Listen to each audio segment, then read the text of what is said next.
আসন্ন ঈদুল ফিতর উপলক্ষে বাজারে নতুন নোট বিতরণ করবে না ব্যাংকগুলো। সম্প্রতি বাংলাদেশ ব্যাংক এই সিদ্ধান্ত নিয়েছে। ইতোমধ্যে ব্যাংকগুলোকে এ তথ্য জানিয়ে দেওয়া হয়েছে।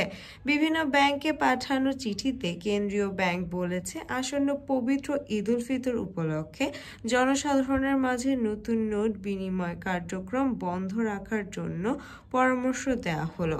পাশাপাশি ব্যাংকের শাখায় যে নতুন নোট গচ্ছিত রয়েছে তা বিনিময় না করে সংশ্লিষ্ট শাখায় সংরক্ষণ করার জন্য বলা হলো।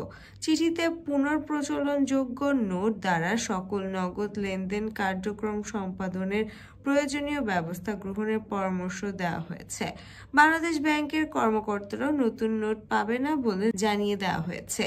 এর আগে কেন্দ্রীয় ব্যাংক বিজ্ঞপ্তিতে জানিয়েছিল, পবিত্র ঈদুল ফিতর উপলক্ষে নতুন টাকা পাওয়া যাবে 19 মার্চ থেকে।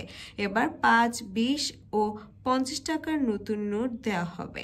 নতুন নোট বিনিময় হওয়ার কথা ছিল বাংলাদেশ ব্যাংক ও কয়েকটি ব্যাংক শাখার মাধ্যমে।